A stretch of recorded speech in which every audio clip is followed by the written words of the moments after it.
Sa wakas guys, nakabalik na naman kami ni Ivy ng dagat at sa puntong ito hindi talaga namin papasailuin dahil nagluto kami ng Bisaya na manok dito at nagkilaw na rin ng kugita na napakasarap naman talaga at hindi talaga ka magmamahay guys dahil mabubungkag at mauwagtang na naman natin ang mga bahaw nito kaya tara samahan nyo kami. For today's video guys, napakalisod na talaga ng panahon ngayon at isang buwad na lang yung sudan ko dito at nagdadaginot na kasi kami at sa puntong ito mayroong lumupad na manok dito kaya dinakop ko at dadalhin ko na lang to sa dagat. Kanino kayang manok to pero naku hindi ko na talaga to papasailuin at adubuhin natin to at sa puntong ito bago ang lahat talagang nag-init muna ako ng takuri dyan para talagang malapuhan itong ating manok at ayun na nga guys, nilapuhan na kaagad natin yan at pagkatapos natin nilapuhan at pinispisan, ito na nga pala yung itsura ng manok natin, dadalhin na natin to sa dagat at sa puntong ito guys, habang pumunta kami ng dagat imbis na mangilaw kami, naku napakataob pala kaya naman nahunahunaan ko na bumalik na lang muna at magbili ng mga seafoods. At speaking of seafood guys, nagpalit nga pala ako ng mga seafoods dito na masima-sima namin dahil wala talagang hunas doon sa amin ngayon at hindi kami makakilaw. At pagkatapos namin nagpalit, bumalik na naman kami dito sa dagat namin at tinadtad ko na kaagad yung Bisaya na manok natin dito. At as you can see naman guys, pinaspasan ko pagtadtad dito sa gakit natin para mas madali lang mahinluan.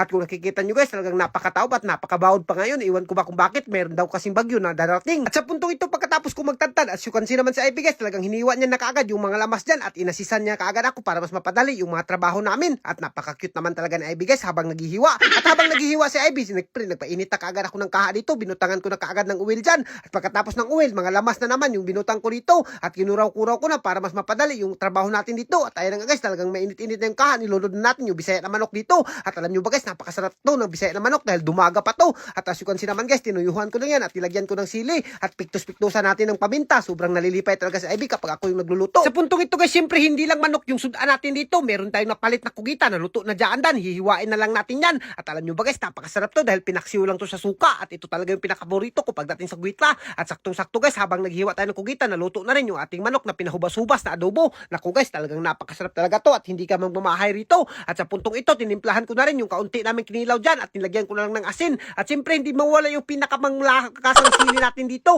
At as you can see naman yung sili natin guys, so pinusa ko na at binutang ko na dito sa kinilaw. Naku, for sure na maglalaway na naman at magugusla naman yung mamaritis na manonood dito sa atin. At kung umabot ka sa video na to guys, mag-comment ka kung giginaan ka ba sa video na to at kung saan umabot yung video namin para malaman na rin namin ni Ivy. At speaking of Ivy guys, talagang hindi niya na pinasaylo yung kasag dyan na napalit namin dito at meron pang mga seafoods. Kaso nga lang nahutdan kami ng saang pero naku, goods na to. At sa puntong ito, dito nga pala namin sa Katunggan to kakainin dahil natatakhan na lang kami kakakain sa floating cottage namin. Dito kami sa gakit dahil masarap talaga kumain kapag maghumul-humul. Sino ba namang hindi mapapasarap sa mga ganitong mga sudan guys? So meron pang mangga na panghimagas. At sa puntong ito guys, talagang hindi na namin pinasaylo yung bahaw dyan. Talagang bubungkagin na namin yan.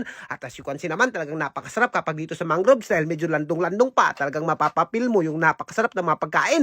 At as you can see naman si Ivy guys, talagang hindi niya na pinasaylo, pinarisan pa ng tinapa na napakasarap naman talaga. At yung kasa guys, talagang pinakapaborito niya yan sa buong mundo at pinaksiyo lang namin yan. Yung ba guys, matagal-tagal rin kami na Ivy, hindi nakabalik ng mga pudripan na mga ganito at hindi kami nakabalik sa dagat. Kaya naman, pa-reels na lang muna kami dahil napaka-busy talaga namin. Pero ngayon guys, sa puntong ito, talagang susulitin namin yung mga pagkain ng mga ganito at talagang hindi namin ito papasayloin dahil panagsa lang kami makakaon ng mga ganito. Kaya ikaw, kung umabot ka sa video na to guys, nako, i-mention mo na yung mga friends mo dahil panagsalang din kayo makakaon ng mga ganito. At least kami na Ivy, hindi nagiging drawing yung mga plano namin. Kayo, puro na lang kayo plano, nagiging drawing naman. At yung nakikita nyo naman guys, kahit saang anggulo pa naman tingnan dyan, ay talagang hindi ka magmamahay dahil napakasarap talaga. At lalo na yung mga pagkaon ng mga ganito guys, nako, itatak-tak mo lang yan. Ay nako, talagang napakasarap na. Ganito yung mga pagkain na pinakapaborito namin ni Ivy. At talagang hindi kami matatakhan kapag mga ganito yung mga putripan namin. At ayun na nga guys, kung nakikita nyo, talagang hindi na talaga kami nagpapatawa dyan at hindi na talaga kami nag-inusapay dyan. Talagang walang disturbuhan dyan sa pagkain ng mga ganito. At so ayun na nga guys, at hanggang dito na lang muna kami. At kung ganyan sa may video namin, huwag mo na kalimutan i-like and i-share para mas marami pa tayong food trip. Thank you and God bless you all. Mabuhay kang lahat yan mga idol hanggat gusto nyo.